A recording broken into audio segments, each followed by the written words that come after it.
Sound of Joy ஊழியங்கள் வழங்கும் தேவ சத்தம் என்ற இந்த நிகழ்ச்சிக்கு உங்களை அன்போடு கூட வாழ்த்தி வரவேற்கிறேன்.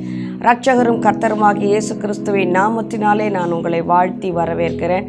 தேவனுடைய கிருபை உங்கள் அனைவரோடும் கூட இருப்பதாக, சுகமாய் இருப்பீர்கள் என்று சொல்லி நான் கர்த்தருக்குள்ளே ஆழமாய் விசுவாசிக்கிறேன். இந்த நாளிலும் உங்களை சந்திக்கும்படியாக, இந்த ஆண்டின் இறுதியிலே கர்த்தர் உங்களை சந்திக்கும்படியாக, இந்த புத்தாண்டின் புதிய நாளிலே உங்களை சந்திக்கும்படியாக கர்த்தர் கொடுத்த இந்த நாளுக்காக, தேவனுடைய கிருபைக்காக நான் கர்த்தரை ஸ்தோத்தரிக்கிறேன். இந்த ஆண்டின் முதல் நாளிலே நாம் வந்து நிற்கிறோம். கர்த்தர் கடந்த ஆண்டிலே நம்மை கிருபையாய் பாதுகாத்தார், வழி நடத்தினார், ஏந்தினார், தாங்கினார், தப்புவித்தார், சுமந்தார். நம்மை காத்து இந்த ஆண்டின் முதல் நாளிலே கர்த்தர் வந்து நிற்க நமக்கு தேவன் கிருபை கொடுத்திருக்கிறார். அந்த கிருபை நாதருக்கு என்றென்றைக்கும் ஸ்தோத்திரமும் கனமும் மகிமையும் உண்டாவதாக. கடந்த ஆண்டு முழுவதும் நம்மை காத்ததினாலே நம்முடைய இருதயம் நன்றியுள்ள இருதயமாக தேவனுக்கு நன்றி செலுத்துவோம். அதோடு கூட அந்த நன்றி அறிதலோடு கூட இந்த புதிய ஆண்டிலும் நாம் அடியெடுத்து வைக்கிறோம். கடந்த 2 ஆண்டுகள் நன்றாக இல்லை என்பது எல்லாரும் அறிந்த ஒன்றுதான். கடந்த 2 ஆண்டுகளும் உலகம் மிகவும் உபத்திரவத்துக்குள்ளே கடந்து போனது. எங்கு பார்த்தாலும் பயமும் திகிலுமாய் இருந்தது. எங்கு பார்த்தாலும் மரண ஓலமாக கேட்டது. வருகிற ஆண்டு எப்படி இருக்குமோ என்று சொல்லி இன்றைக்கும் எல்லாரும் பார்க்க, கிட்டத்தட்ட கேட்கிறவர்கள் எல்லாம் என்னிடத்தில் கேட்கிறவர்கள் வர்ற வருஷம் எப்படிமா இருக்கும், அந்த பயத்தோடு கூட தான் கேட்கிறாங்க. அப்படி பார்த்தா அந்த பயம் இன்னும் இருக்கிறது. பார்த்தால் இப்போவும் சொல்லிட்டு இருக்காங்க, கொரோனா அலை ஓய்ந்தது, இப்போ பார்த்தா ஒமிக்ரான் வருகிறது என்று சொல்லி கொண்டு இருக்கிறார்கள். ஒமிக்ரான் வந்து அதற்குறித்த ஒரு பயம் இப்பொழுது தேசத்தை பற்றி பிடித்து கொண்டு இருக்கிறது. என்ன ஆகுமோ ஏது ஆகுமோ என்று சொல்லி ஜனங்கள் கலங்கி தவித்து கொண்டு இருக்கிறார்கள். இவை எல்லாம் சம்பவிக்க வேண்டியவைகளே என்று சொல்லி வேதம் ஏற்கனவே நமக்கு திட்டமும் தெளிவுமாக சொல்லியிருக்கிறது. மத்தேயு 24வது அதிகாரத்தை நீங்கள் வாசித்து பார்ப்பீர்கள் என்றால் இவை எல்லாம் கடைசி காலத்திலே சம்பவிக்க போகிற ஒன்றுதான். மனுஷகுமாரன் வருகிற நாட்களிலும் நோவா காலத்தில் எப்படி நடந்ததோ அப்படியே மனுஷகுமாரனுடைய காலத்திலும் நடக்கும் என்று சொல்லி ஆவியானவர் திருவுளம் பற்றியிருக்கிறார். இயேசு கிறிஸ்து மிக தெளிவாக நமக்கு சொல்லியிருக்கிறார். பஞ்சங்களை அறிவீர்கள், யுத்தங்களையும் யுத்தத்தின் செய்தியிலும் கேள்விப்படுவீங்க, கொள்ளை நோய்கள் வரும், உபத்திரவங்கள் வரும், காட்டி கொடுக்கப்படுவீர்கள், ஒப்பு கொடுக்கப்படுவீர்கள். இவை எல்லாம் தேவன் தெளிவாக சொல்லியிருக்கிறார். ஆனாலும் முடிவு உடனே வராது என்று சொல்லி ஆண்டவர் சொல்லியிருக்கிறார். தேவ பிள்ளைகளே, உலகத்தின் முடிவு வருவதற்கு முன்பாக இவை எல்லாம் சம்பவிக்க வேண்டியவைகள் தான் என்று சொல்லி வேதம் திட்டமாக சொல்லியிருக்கிறது. இந்த ஆண்டிலும் கூட, இந்த 2022ஆம் ஆண்டிலும் கூட என்ன நடக்குமோ ஏது நடக்குமோ என்று நிறைய தீர்க்க தரிசனங்கள் சொல்லுவார்கள். இப்படி இருக்கும் அப்படி இருக்கும் என்று சொல்லி. ஆனால் ஏற்கனவே எல்லாவற்றையும் வேதத்திலே தேவன் தெளிவாக என்ன சம்பவிக்கும் என்பதை தேவன் நமக்கு தெளிவாக வேதத்திலே சொல்லிவிட்டார். ஆகவே அப்படி இருக்கும் பட்சத்திலே தேவ பிள்ளைகளாகிய நாம் எப்படி இருக்க வேண்டும்? உலகம் தத்தளிக்கிறது, உலகம் பயப்படுகிறது, உலகம் இருளுக்குள்ளே இருக்கிறது. இதெல்லாம் வேதம் ஏற்கனவே நமக்கு தெளிவாக சொல்லிவிட்டது. உலகம் இப்படித்தான் இருக்கிறது என்று சொல்லி. ஆனால் தெரிந்து கொள்ளப்பட்ட நாமோ, தேவனால் அழைக்கப்பட்ட நாமோ, தேவன் முன்குறித்து நம்மை அழைத்து இருக்கிறார். அவர் கிருபையினாலே நாம் ரட்சிக்கப்பட்டு இருக்கிறோம், தேவ பிள்ளைகளாக இருக்கிறோம், அவருடைய சுதந்திரவாளிகளாக நாம் இருக்கிறோம். அவருடைய எல்லாவற்றுக்கும் நாம் அனுபவிக்கக்கூடிய அதிகாரத்தை உடையவர்களாய், ஆளுகை உடையவர்களாய் இருக்கிறோம். நமக்கு இந்த ஆண்டு எப்படி இருக்க போகிறது? உலகம் எப்படி இருக்கிறதோ அதை பற்றி தெரியாது. ஆனால் நாம் எப்படி இருக்க போகிறோம்? இந்த உலகத்திற்கு கர்த்தர் நம்மை எப்படி வைத்திருக்கிறார் என்று சொல்லி நீங்கள் வாசிக்க வேண்டுமே. ஆனால் மத்தேயு எழுதின சுவிசேஷம் 5வது அதிகாரம் 15வது வசனத்தை 14வது வசனத்தை என்னோடு கூட திருப்பிக் கொள்ளுங்கள். நீங்கள் உலகத்திற்கு வெளிச்சமாய் இருக்கிறீர்கள், மலை மேல் இருக்கிற பட்டணம் மறைந்திருக்க மாட்டாது. ஆண்டவர் இந்த இடத்திலே சொல்லுகிறார், நீங்கள் உலகத்திற்கு வெளிச்சமாய் இருக்கிறீர்கள். இந்த ஆண்டிலே கர்த்தர் உங்களுக்கு கொடுக்கிறதான மிக பெரிய வாக்கு தத்துவம். நீங்கள் நினைச்சிட்டு இருக்கலாம், என் வாழ்க்கை எப்படி இருக்குமோ, என் தொழில் எப்படி இருக்குமோ, என் குடும்பம் எப்படி இருக்குமோ, என் பிள்ளைகள் எப்படி இருக்குமோ, ஆண்டவர் அதற்குறித்த ஒரு வாக்கு தத்தத்தை கொடுக்க மாட்டாரா என்று நீங்கள் கேட்டுக்கொண்டிருக்கலாம். எல்லாவற்றுக்கும் சேர்த்து மொத்தமாக பரிசுத்த ஆவியானவர் ஒரு வாக்கு தத்தத்தை கொடுக்கிறார். நீங்கள் உலகத்திற்கு வெளிச்சமாக இருக்கிறீர்கள், மலை மேல் இருக்கிற பட்டணம் மறைந்திருக்க முடியாது, மறைந்திருக்க மாட்டாது என்று சொல்லி இயேசு கிறிஸ்து மிக தெளிவாக நம்மை குறித்து தேவன் நமக்கு ஒரு வாக்கு தத்தத்தை கொடுத்திருக்கிறார்.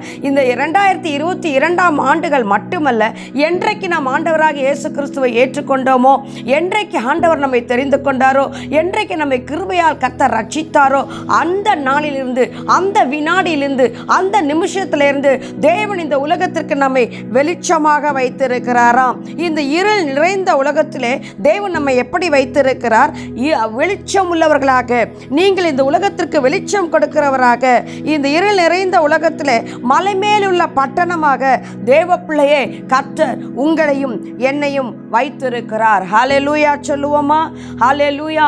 ஆண்டவராகிய இயேசு கிறிஸ்து எப்படி இருந்தார்? நம்மை பெற்றெடுத்த, நம்மை ஜனிப்பித்த அவருடைய வித்து நமக்குள் இருக்கிறது என்று வேதம் தெளிவாய் சொல்லுகிறது.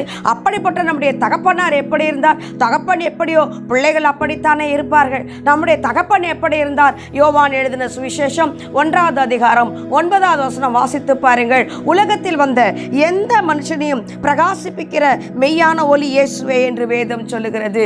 எந்த மனுஷனாய் இருந்தாலும் சரி, நீங்கள் ஆண்டவரிடத்திலே வருவீர்கள் என்று சொன்னால் அவர் உங்களை பிரகாசிப்பிக்கிற ஒளியாக இந்த உலகத்திலே ஆண்டவராக இயேசு கிறிஸ்து வந்தார். அதனால் தான் வேதம் மத்தேயு 4வது அதிகாரம் 15வது வசனம் ஆண்டவராக இயேசு கிறிஸ்து வாயை திறந்து முதல் பிரசங்கத்திலே சொல்லுகிறார், இருளில் இருக்கிற ஜனங்கள் பெரிய வெளிச்சத்தை கண்டார்கள், மரண இருளின் திசையில் இருக்கிறவர்களுக்கு வெளிச்சம் உதித்தது.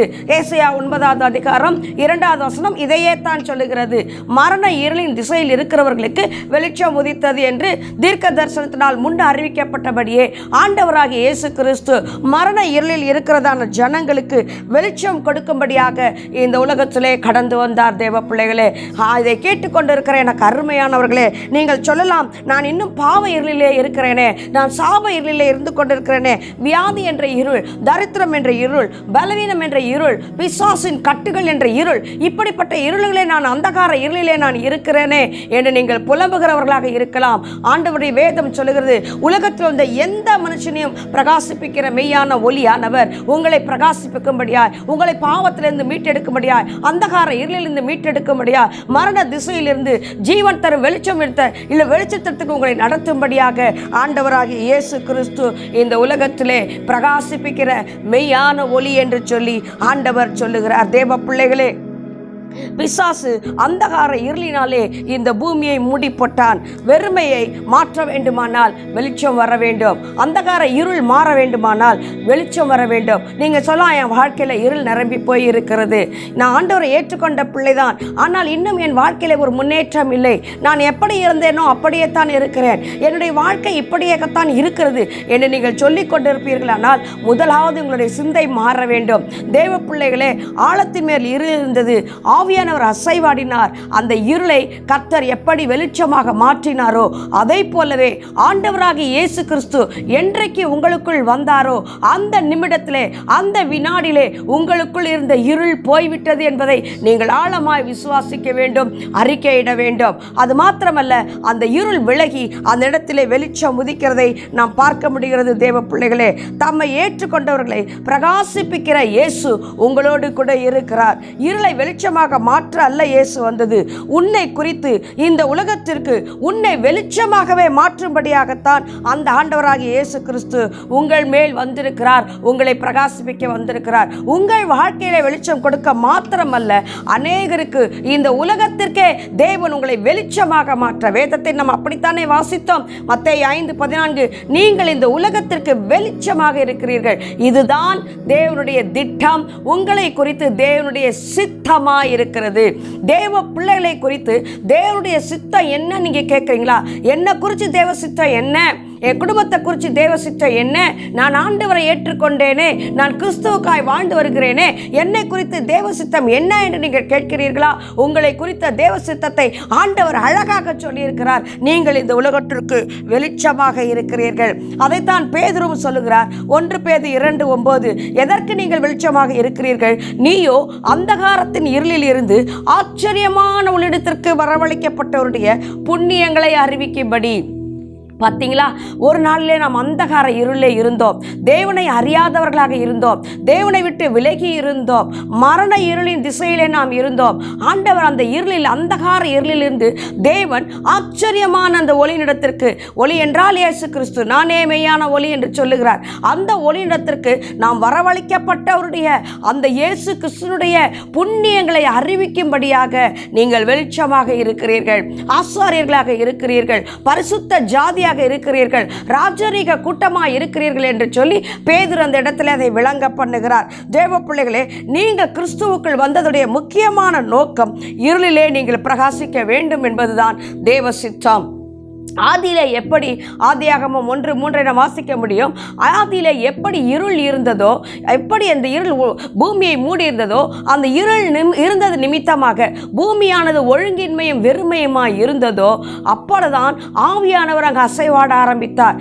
ஆதியாகமம் 1:3 பார்க்க முடியும், வெளிச்சம் உண்டாக கடவது என்று சொன்ன மாத்திரத்திலே அங்கு வெளிச்சத்தை ஆவியானவர் உண்டாக்குகிறார். அதே போலத்தான் இன்றைக்கும் இந்த உலகத்தின் முடிவில் நிற்கிற இந்த நாட்களிலும் ஆண்டவராக இயேசு கிறிஸ்து உங்கள் மேல் வந்ததான நோக்கம் உங்கள் இருளை மாற்றுவதற்கு மாத்திரமல்ல, பூமியின் மேல் இருக்கிற இருளை மாற்றுவதற்கு, இந்த உலகத்தில் இருக்கிறவர்களுடைய இருளை மாற்றுவதற்கு, உலகத்தின் அந்தகார பிடியில சிக்கிக் கொண்டிருக்கிறவர்களை மீட்டெடுக்கும்படியாக, அவர்களுடைய மனக்கண்களை நாம் திறக்கும்படியாக, அவர்களை தேவனிடத்தில் சேர்க்கும்படியாக, தேவன் உங்களையும் என்னையும் பிரகாசிக்கும்படியான வெளிச்சமாக தேவன் நம்மை தெரிந்து கொண்டார். அந்த வெளிச்சத்தை நம்மேலே தேவன் அனுப்பி இருக்கிறார். அதனால் தான் ஆண்டவர் சொல்லுகிறார், ஏசாயா 60வது அதிகாரம் 1, 2, 3 நாம் வாசிக்க முடியும். எழும்பி பிரகாசி, உன் ஒளி வந்தது, கர்த்தருடைய மகிமை உன்மேல் உதித்தது, இதோ பூமியையும் ஜனங்களையும் காரிருள் மூடும், ஆனாலும் உன்மேல் கர்த்தர் உதிப்பார், உதிக்கிற உன் வெளிச்சத்திற்கு ஜாதிகளும், உதிக்கிற உன் ஒளியிடத்திற்கு ராஜாக்களும் நடந்து வருவார்கள், வெளிச்சத்திடத்திற்கு ராஜாக்களும் நடந்து வருவார்கள் என்று சொல்லி வேதம் அழகாக சொல்லுகிறது. இதுதாங்க உங்களை குறித்த தேவ திட்டம். ஆனால் நாம் எப்படி வாழ்ந்து கொண்டிருக்கிறோம்? நம்முடைய வாழ்க்கை எப்படி இருக்கிறது? உங்களுக்குள்ளே வந்து அந்த இயேசு கிறிஸ்துடைய ஒளி பிரகாசிக்கிறதா? இந்த ஏதோ ஊழியர்களுக்குள்ள மாத்திரம்தான் இந்த ஒளி பிரகாசிப்பது என்பது அல்ல. ஆண்டவருடைய சித்தம், யாரெல்லாம் ஆண்டவரை ஏற்றுக்கொண்டீர்களோ, யாரெல்லாம் தேவனிடத்தில் வந்தீர்களோ, அவர்கள் எல்லோரும் பிரகாசிப்பிக்க வேண்டும் என்பதுதான் தேவனுடைய பரிபூர்ணமான சித்தமாய் இருக்கிறது. அதனால் தான் ஆண்டவர் சொன்னார், நீங்கள் இந்த உலகத்திற்கு வெளிச்சமாய் இருக்கிறீர்கள் என்று சொல்லி. ஆகவே தேவ பிள்ளைகளே, நீங்கள் இருளில் இருப்பது தேவ சித்தமே அல்ல. பாவத்தின் இருளாக இருக்கட்டும், வேதனையாக இருக்கட்டும், கண்ணீராக இருக்கட்டும், பலவீனமாக இருக்கட்டும், வியாதியாக இருக்கட்டும். நீங்க சொல்ல, ஒரு பெரிய ஊழியக்காரர் சொல்றாருங்க, தலைமுறை தலைமுறையாக சாபம் இருக்கும். இல்ல தேவ பிள்ளைகளே, நீங்கள் என்றைக்கு ஆண்டவராக இயேசு கிறிஸ்துவை ஏற்றுக்கொண்டீர்களோ அன்றைக்கே எல்லா சாபமும் சிலுவையிலே முறிக்கப்பட்டு விட்டது. சாபமான முள்முடியை என்றைக்கு ஆண்டவர் சிரசிலே சுமந்தாரோ அன்றைக்கே உங்களுடைய எல்லா சாபமும், முன்னோருடைய சாபமாக இருந்தாலும் சரி, பரம்பரை சாபமாக இருந்தாலும் சரி, எல்லா சாபங்களும் அன்றைக்கே முறியடிக்கப்பட்டது. இதை என்றைக்கு நீங்கள் ஆழமாய் விசுவாசிக்கிறீர்களோ, என்றைக்கு இதை ஆழமாய் விசுவாசிப்பது மாத்திரமல்ல, என்றைக்கு நீங்கள் அறிக்கை எடுக்கிறீர்களோ, உங்கள் சாபத்தின் பிடியிலிருந்து நீங்கள் விடுதலையாகுகிறீர்கள் என்பதை அறிந்து கொள்ளுங்கள். அது மாத்திரமல்ல, அநேகரை அதே சாபத்தின் பிடியில் இருக்கிறவர்களை விடுதலையாக்குகிற வெளிச்சமாக கர்த்தர் உங்களை மாற்றி இருக்கிறார் தேவ பிள்ளைகளே. ஆகவே நன்றாக அறிந்து கொள்ளுங்கள், நீங்கள் இன்னும் அந்த கட்டிலே இருக்கவில்லை என்பதை நீங்கள் அறிந்து கொள்ளுங்கள். எங்கள் பாஸ்டர் தான் அழகாக ஒரு விளையாட்டாக ஒரு கதை சொல்லுவார். பாஸ்டர் பவுலோஸ் அவரிடத்திலே நாங்கள் வளர்ந்தோம். அருமையான ஆவிக்குரிய தகப்பனார். விளையாட்டாக அவர் சொன்னாலும் அதில் ஆழமான ஒரு சத்தியம் உண்டு. ஒரு கோழி என்ன செய்வாங்களா, எங்கேயாவது வெளியே கொண்டு போனால் பஸ்ஸில் சத்தம் கேட்கக்கூடாது என்பதற்காக ஈர துணியில் சுற்றி ஒரு மஞ்சள் பைக்குள்ளே போட்டு கொண்டு போவாங்க. எல்லாரும் அறிந்ததான். கொண்டு போயிட்டு அங்கே என்ன செய்வாங்கன்னா, தன்னுடைய வீட்டில் அதை கட்டி போட்டு இருப்பார்கள். அதை கட்டி போட்டு அந்த இடத்துல என்ன செய்வாங்கன்னா, அங்கேயே இறையை போடுவாங்க. அது அங்கேயே இறையை சாப்பிட்டுக்கொண்டு அதே இடத்துல அந்த கயிறு எவ்வளோ நீளம் போகுமோ அதே இடத்துல அதை சுற்றி கொண்டே இருக்கும். 2 நாள் 3 நாள் 4 நாள் அப்படியே விட்டு இருப்பார்கள். ஸோ அந்த இடத்துல அந்த சூழ்நிலைக்குள்ளே அது பழகிவிடும். அந்த கட்டுக்குள்ளே இருந்து அது பழகிவிடும். இவ்வளவுதான் நம்முடைய வாழ்க்கை, இனி நாம் இப்படித்தான் வாழ வேண்டும். இன்றைக்கு நீங்களும் கூட அநேகர் அப்படித்தான் இருக்கிறீங்க. தேவன் உங்களை விடுவித்திருந்தாலும் கூட இவ்வளவுதான் என் வாழ்க்கை, நான் இனி இவ்வளவு இப்படிதான் இருக்க வேண்டும், இவ்வளவுதான் ஆண்டவர் எனக்கு வைத்த நியமனம், அதனால் நான் இப்படித்தான் இருக்க வேண்டும் என்று சொல்லி தவறாக புரிந்து கொண்டிருக்கிறீர்கள். நம்முடைய ஆண்டவருடைய உள்ளம் பறந்து விரிந்து இருக்கிறது. அவருடைய ஆசீர்வாதங்களுக்கு அளவே இல்லை, அவருடைய நன்மைகளுக்கு அளவே இல்லை. பரம ஈவை நாம் ருசி பார்க்க வேண்டும் தேவ பிள்ளைகளே. பரலோக ராஜ்யத்தின் நன்மைகளை ருசி பார்க்கும்படியாக தான் மனம் திரும்புங்கள் என்று சொல்லி ஆண்டவர் அழைக்கிறார். பரலோக ராஜ்யம் சமீபித்திருக்கிறது என்று தேவன் அழைத்ததான நோக்கம் நாம் பரலோக ராஜ்யத்தின் மகிமைகளை, அந்த வல்லமைகளை, அந்த மகத்துவங்களை, அந்த பரிபூர்ணங்களை, அந்த தேவத்துவத்தை, அந்த தேவத்துவத்தின் ஆழங்களை நாம் ருசிக்க வேண்டும், அதிலே நாம் மகிழ வேண்டும். அது மாத்திரமல்ல, அநேகருக்கு அதை எடுத்துக் கொடுக்கிற வெளிச்சமாக நாம் இருக்க வேண்டும் என்பதற்காகத்தான் தேவன் நம்மை தெரிந்து கொண்டார். தேவ பிள்ளைகளே, இந்த கோழி என்ன நினைச்சுக்கோ, அந்த 4 நாள் கழித்து அந்த கோழியை கட்ட அவிழ்த்து விடுவார்கள். கட்ட அவிழ்த்து விட்டாலும் அது அந்த இடத்திலே தான் சுற்றி கொண்டே இருக்கும். ஏன்னா அது நினைச்சுக்கிறோம், நான் கட்டப்பட்டு இருக்கிறேன். தேவ பிள்ளைகளே, பரிசுத்த ஆவியானவர் என்றைக்கு நீங்கள் ஆண்டவரை ஏற்றுக்கொண்டீர்களோ அன்றைக்கே தேவன் உங்களை விடுதலையாக்கி விட்டார். ஆனால் நீங்கள் என்ன நினச்சிட்டு இருக்கீங்க? இன்னும் நான் இருளில் தான் இருக்கிறேன், இன்னும் அதே நிலைமையில தான் நான் இருக்கிறேன். நீங்கள் அப்படி நினைக்க நினைக்க நினைக்க உங்கள் வாழ்க்கையில் நீங்கள் எந்த நன்மையும் பார்க்க முடியாது, ருசிக்க முடியாது, தேவனுடைய மகிமையை நீங்கள் விளங்கிக் கொள்ளவே முடியாது. அதை விட்டு வெளியே வர வேண்டும் என்று தான் இன்றைக்கு ஆவியானவர் உங்களை அழைக்கிறார். தேவன் உங்களை எப்படி வைத்திருக்கிறார் என்பதை முதலாவது நீங்கள் அறிந்து கொண்டால் தான் அந்த கட்டிலிருந்து நீங்கள் வெளியே வர முடியும். தேவன் உங்களை இந்த உலகத்திற்கு வெளிச்சமாக வைத்திருக்கிறார். கட்டப்பட்ட நிலைமையில் அல்ல, விடுதலையாக்கப்பட்டவர்களாய், விடுதலையாக்கப்பட்ட பெண்மானாய், நாம விடுதலையாக்கப்பட்டவர்களாய், தேவனுடைய அன்பை ஆழமாய் ருசிக்கிறவர்களாய், அவருடைய அன்பை நாம் ருசிப்பது மாத்திரமல்ல, அநேக ஆயிரங்களுக்கு லட்சங்களுக்கு கொடுக்கத்தக்கதான ஒரு வெளிச்சமாக தேவன் நம்மை வைத்திருக்கிறார். தேவ பிள்ளைகளே, ஹல்லேலூயா சொல்லுங்கள்.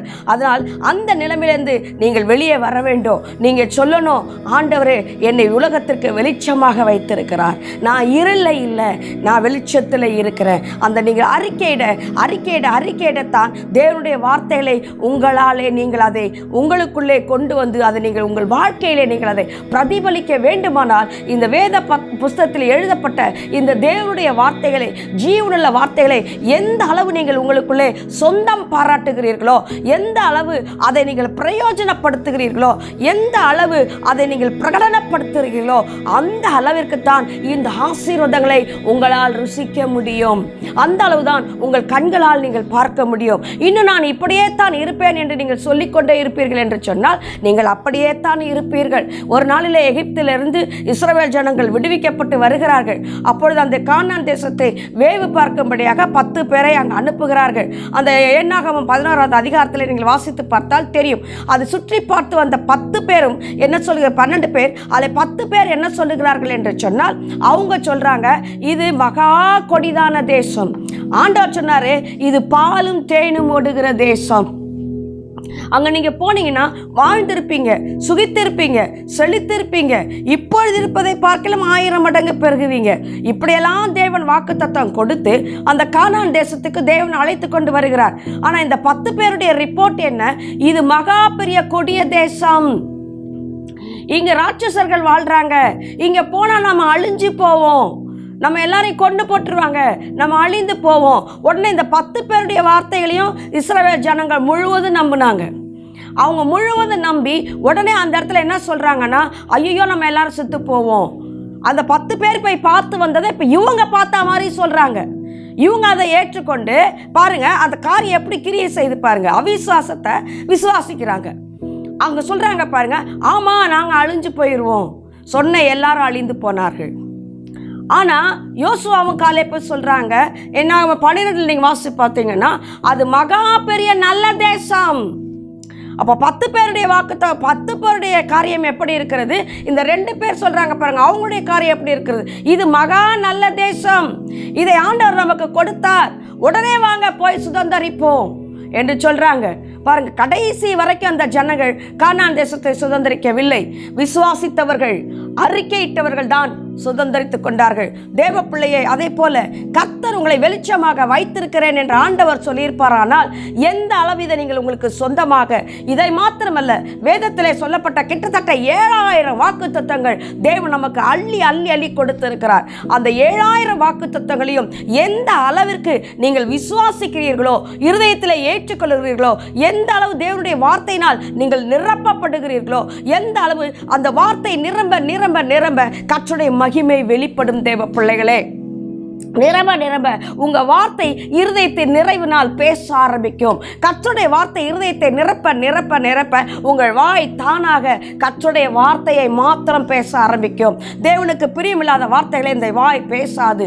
கர்த்தருக்கு பிரியமானதை மாத்திரம் பேசும். உலகம் பார்க்கிற பிரகாரம் நாம் பார்க்க மாட்டோம். நம்முடைய பார்வையிலே ஒரு வித்தியாசம் இருக்கும். அவர்கள் பாருங்க 10 பேரும் உலகம் பார்க்கிற பிரகாரம் பார்த்தார்கள். ஆமா, கானான் தேசத்தில் வாழ்ந்த ஜனங்கள் ராட்சசர்கள் தான், நெடிய ஜனங்கள் தான். அவங்க பார்வைக்கு இவங்க வெட்டுக்கிளிகளை போல இருந்தார்கள், உண்மைதான். ஆனால் அதை அவர்கள் பேசவில்லை.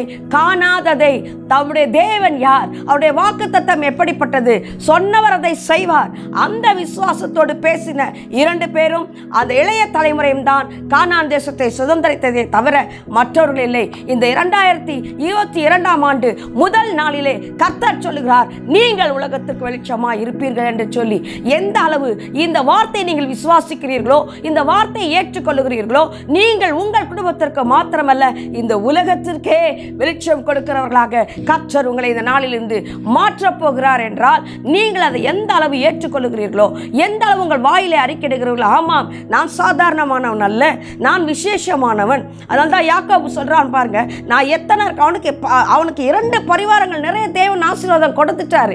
ஆனா அவன் என்ன கேட்கிறான், நீர் என்னை ஆசீர்வதித்தாலே ஒழிய நான் உம்மை போக விடமாட்டேன் என்று இரவெல்லாம் சொல்றான். என்ன சொல்றான் அப்படின்னா, நான் இதுவரைக்கும் யாக்கோபா இருந்தேன், இதுவரைக்கும் நான் எத்தனா இருந்தேன், இதுவரைக்கும் நான் ஏமாற்றுகிறவனா இருந்தேன். ஆனா இனி அப்படி அல்ல ஆண்டவரே, நான் இஸ்ரவேலின் பிரபுவாக இருக்க வேண்டும், தேவனுடைய பிரபுவாக இருக்க வேண்டும், அப்படி என்னை ஆசீர்வதியும். அதற்காகத்தான் அவன் இரவு முழுவதும் போராடினான். அவனுக்கு ஏற்கனவே இருந்த ஆசீர்வாதங்கள் தனியாய் போனவனை 2 பரிவாரங்களாக, 2 பரிவாரங்கள் என்றால் 2 ராஜாக்களுக்குரிய பரிவாரங்கள்.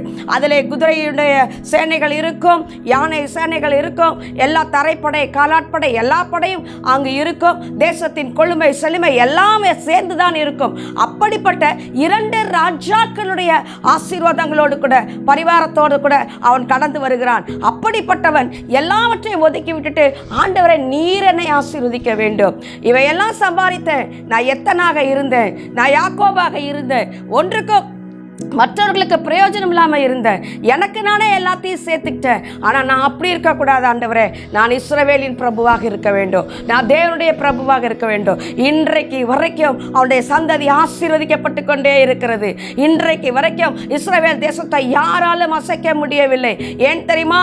அன்றைக்கு அவன் போராடினானே, தேவனோட பேராடை மேற்கண்டானே, என்னை தேவனுடைய பிரபுவாய் மாற்றும் என்று சொன்னானே, ஆண்டவர் மிகவும் சந்தோஷப்பட்டார். தேவ பிள்ளைகளே, அதை போல எந்த அளவு நீங்கள் வாக்குத்தத்தங்களை விசுவாசித்து அதை உங்களுக்கு உரிமையாக்கி கொண்டு, உரிமை சொத்தாக மாற்றிக்கொண்டு, எந்த அளவு நீங்கள் தேவனுடைய பட்சத்திலே அறிக்கையிடுகிறீர்களோ, அதை தேவனிடத்தில் விசுவாசிக்கிறீர்களோ, கர்த்தர் அந்த அளவிற்கு உங்களை தேவன் வெளிச்சமாக வைத்திருப்பார்.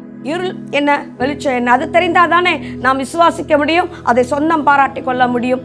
என்ன இருள்? ஆண்டவரே அங்கு சொல்லுகிறார் பாருங்கள், மரண இருளில் இருப்பவர்களுக்கு பெரிய வெளிச்சம் உதித்தது. மத்தேயு 4ஆம் அதிகாரம் 15ஆவது வசனம். மரண இருளின் திசையில இருக்கிறவர்களுக்கு வெளிச்சம் உதித்தது என்று சொல்லுகிறார். மரண இருள் முதல்ல எங்க வந்தது? இந்த மரண இருள் ஏதேன் தோட்டத்திலே வந்தது. ஆதியாகமம் 3ஆவது அதிகாரம் நீங்கள் வாசித்து பார்ப்பீர்கள் என்று சொன்னால், அந்த இருள் அங்கேதான் வந்தது. மரண இருள் அந்த இடத்துல தான் வந்தது. ஆதாம் ஏவாள் எப்பொழுது பாவம் செய்தார்களோ, தேவனுடைய வார்த்தைக்கு கீழ்ப்படியாமல் போனார்களோ, அப்படியானால் தேவன் நேசிப்பதை விட்டு, தேவனை மாத்திரம் நேசிப்பதை விட்டு எப்பொழுது சாத்தானுடைய வார்த்தைக்கு செவி கொடுத்தார்களோ, அப்பொழுது அந்த இடத்துல என்ன ஆனது?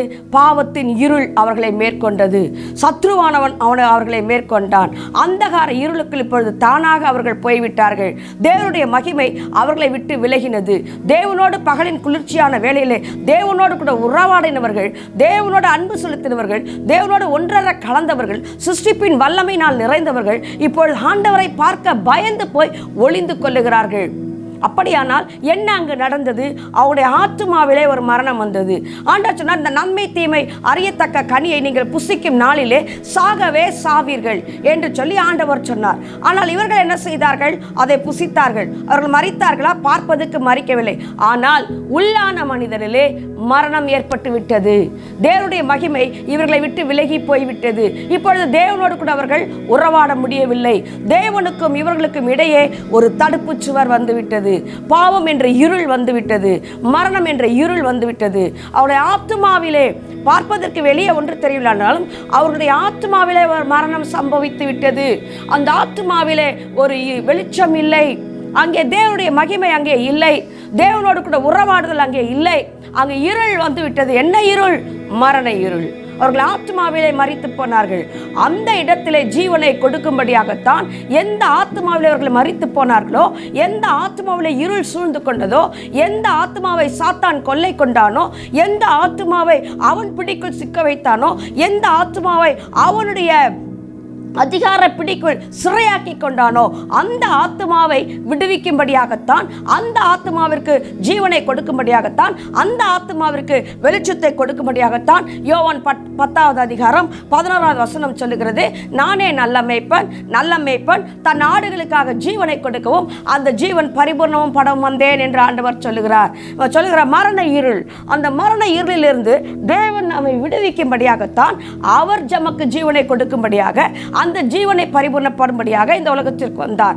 மரணம் என்று சொன்னால் அது எபிரேய மொழியில் என்ன சொல்றாங்கன்னா, மூத்த போதகர்கள், எபிரேயர் சொல்லிக் கொடுக்கிறவர்கள், அவங்க என்ன சொல்றாங்கன்னா, மரணம் என்று சொன்னால் தேவனை விட்டு பிரிதல்.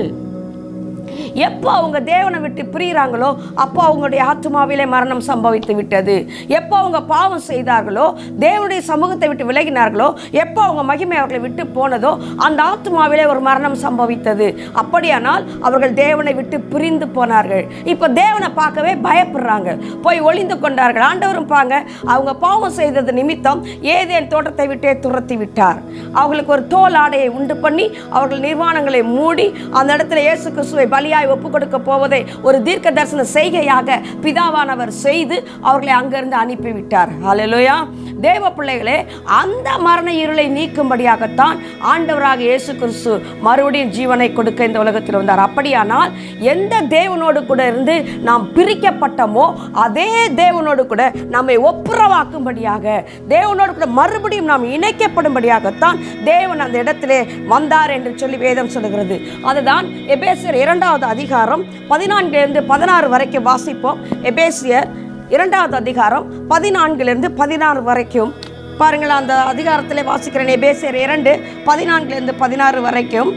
எப்படியெனில் அவரே தம்முடைய சமாதானக்காரராகி இரு தினத்தாரையும் ஒன்றாக்கி, அப்படியானால் ஆண்டவரை விட்டு பிரிந்திருந்த நம்மையும் நம்மை விட்டு பிரிந்திருக்கிற தேவனையும் ஒன்றாக்கி பகையாக நின்ற பிரிவினையாகிய தடுப்பு சுவரை தகர்த்து, நான் சொன்ன பார்த்தீங்களா, ஆண்டவருக்கு நமக்கு இடையே மரண இருள் என்றதான தடுப்பு சுவர், தேவனை விட்டு தேவனுடைய உறவிலிருந்து தேவனுடைய ஐக்கியத்திலிருந்து நம்ம பிரித்ததான அந்த பாவ இருளின் சுவரை ஆண்டவர் உடைத்து அதை இருதரத்தாரையும் சமாதானத்துக்குள்ளே கொண்டு இருதரத்தாரையும் தமக்குள்ளாக ஒரே புதிய மனுஷனாக சிருஷ்டித்து இப்படி சமாதானம் பண்ணி. ஹல்லேலூயா.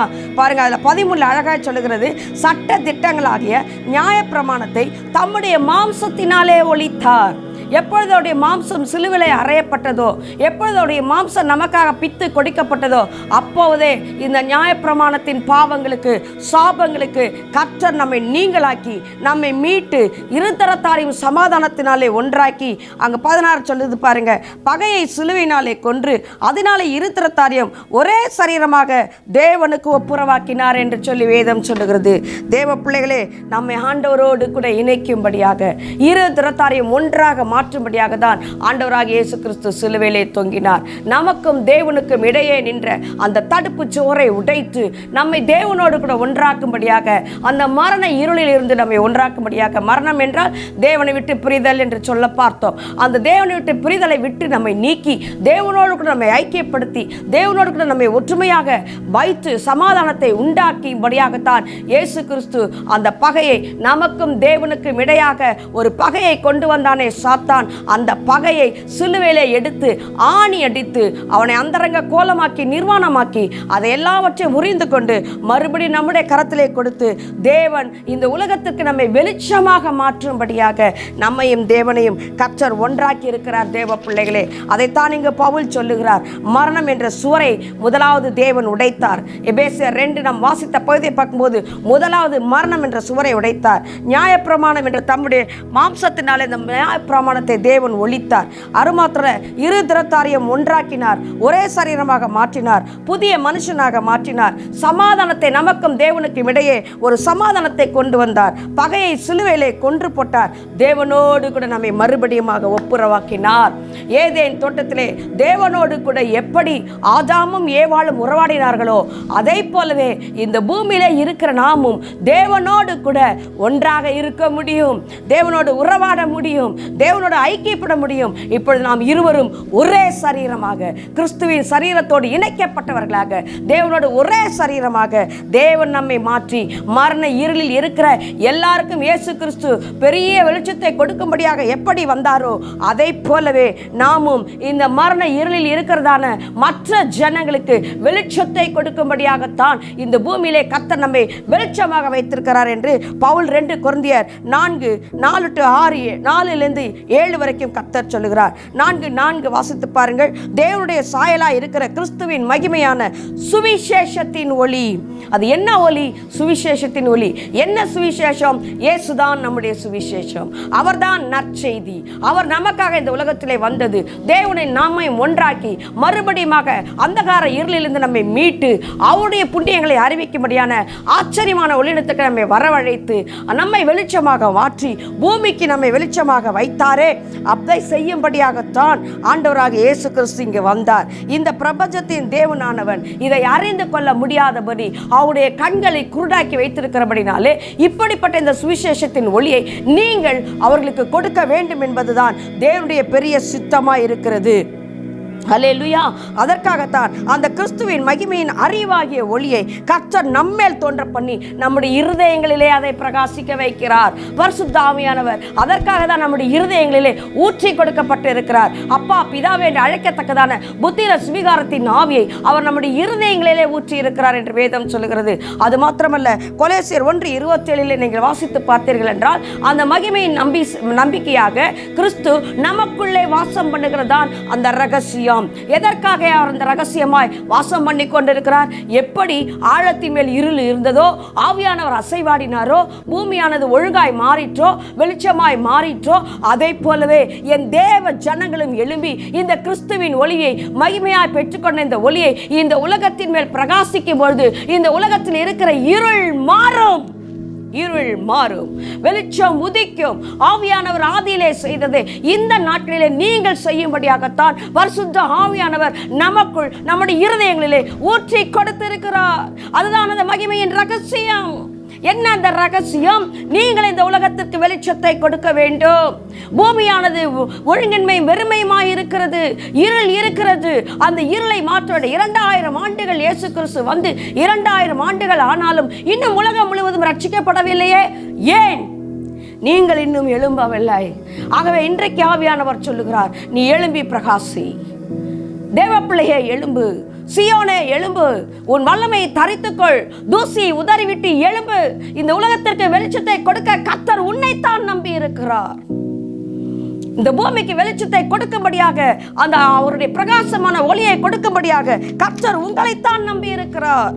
அப்போஸ்தலர் 26வது அதிகாரத்திலே அங்கு பவுல் சொல்லுகிறார், புறஜாதியுடைய மனக்கண்களை திறக்கும்படியாக தேவன் என்னை அனுப்பி இருக்கிறார்.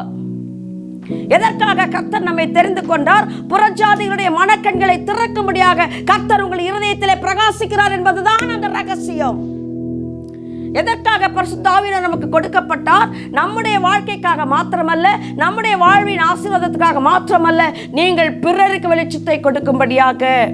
முதலாவது கிறிஸ்துவனுடைய வெளிச்சம் வந்ததுடைய நோக்கம் அது சுவிசேஷத்தின் ஒளியை பூமி முழுவதும் நிரப்பும்படியாக. அதனால் மத்தேயு 28வது அதிகாரம் ஆண்டவர் கடைசியிலே சொல்லுகிறார், 18 20 வரைக்கும் சொல்லுகிறார், வானத்தின் மேலும் பூமியின் மேலும் சகல அதிகாரமும் எனக்கு கொடுக்கப்பட்டிருக்கிறது. ஆகையால் நீங்கள் புறப்பட்டு போய் சகல ஜாதிகளையும் எனக்கு சிஷ்யராக்கி பிதா குமாரன் பரிசுத்த ஆவியினாலே அவர்களுக்கு ஞானஸ்தானம் கொடுங்கள். இதோ உலகத்தின் முடிவு பரியந்தம் நான் உங்களோடு கூட இருக்கிறேன். யாரோடு கூட கர்த்தர் இருக்கிறார்? உலகத்தின் முடிவு பரியந்தம் நாம் உடனே இதை மாத்திரம் எடுத்துக்கொள்வோம். யாரோடு கர்த்தர் இருக்கிறார்?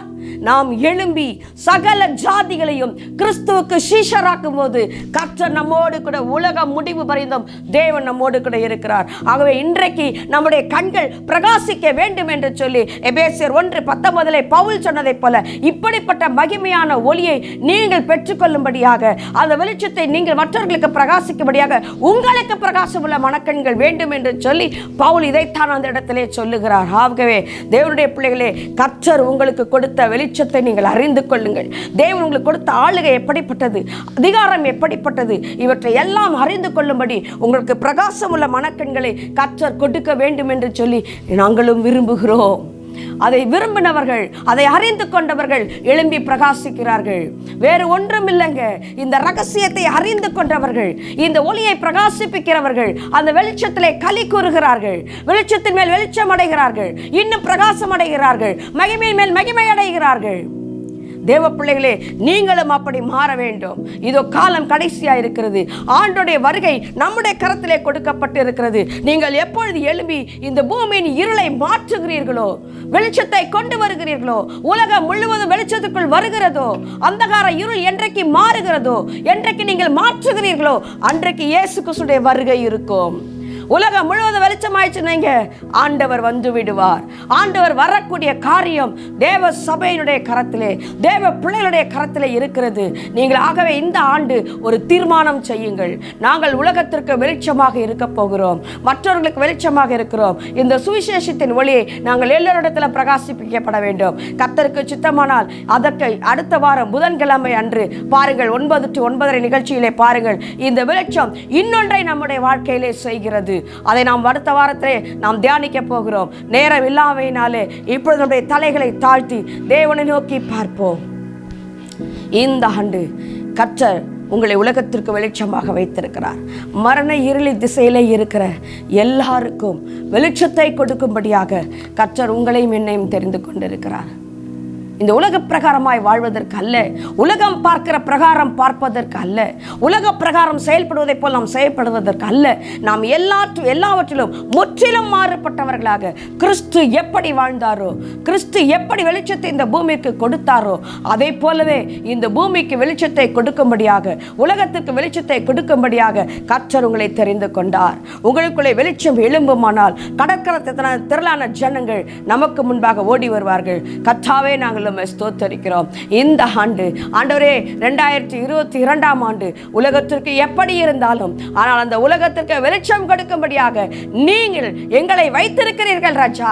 உம்மை ஸ்தோத்தரிக்கிறோம். உலகத்திற்கு வெளிச்சமாக மாற்றும் அந்தகார இருளிலே இருக்கிறவர்கள் ஆண்டவரே, அவர்கள் தேவனிடத்திலே வரும்படியாக அவருடைய மனக்கண்கள் நாங்கள் திறக்கிறவர்களாக இருக்க ஆண்டவரே எங்களை ஆசீர்வதியும். ஆத்துமாக்களை தாரும் தாரும் என்று நிறைய ஜெபிச்சிட்டோப்பா. ஆனால் இனி அந்த ஆத்துமாக்கள் ஆண்டவரே பிரகாசமுள்ள மனக்கண்களை கொடுத்து அவருடைய மனக்கண்களை திறக்கிறவர்களாக நாங்கள் இருக்கும்படி ஆண்டவரே எங்களை ஒப்புக் கொடுக்கிறோம். இருள் இடத்திலிருந்து ஒளி இடத்திற்கு ஆண்டவரே ஜனங்களை கொண்டு வருகிறவர்களாக ஆண்டவரே நாங்கள் வெளிச்சமாகவும் எங்கள் வெளிச்சம் மற்றவர்கள் முன்பாய் பிரகாசிக்கும்படியாகவும் எங்களை உம்முடைய கரத்திலேயே தாழ்த்துகிறோம் ஐயா. அதற்காகத்தானே சிலுவையிலே நீர் ஆண்டவரே 3 மணி நேரம் அந்தகார இருளிலே தொங்கினீர் ராஜா. இருளில் இருக்கிற ஜனங்கள் பெரிய வெளிச்சத்தை காண வேண்டும் என்பதற்காக. அப்பா உமக்கு ஸ்தோத்திரம் ஆண்டவரே. அந்த சிலுவையிலே நீர் ஆண்டவரே எவ்வளவு தாகமா இருக்கிறேன் என்று சொன்னீரோ, அந்த தாகத்தை தீர்க்கிற ஆண்டவரே தீர்க்கிறவர்களாக இந்த உலகத்துக்கு உண்மையை கொண்டு வருகிறவர்களாக, ஜீவனை கொடுக்கிறவர்களாக, இயேசுவை கொடுக்கிறவர்களாக நாங்கள் வாழ இந்த ஆண்டிலே எங்களை ஒப்புக் கொடுக்கிறோம். இருளில் இருக்கிற ஜனங்கள் பெரிய வெளிச்சத்தை கண்டார்கள் என்று கர்த்தாவே சொல்லத்தக்கதாக எங்களை நாங்கள் ஒப்புக் கொடுக்கிறோம் ராஜா. உடைய கரத்திலே ஒப்புக் கொடுக்கிறோம். ஆசீர்வதி இயேசுவின் நாமத்தில் பிதாவே, ஆமென்.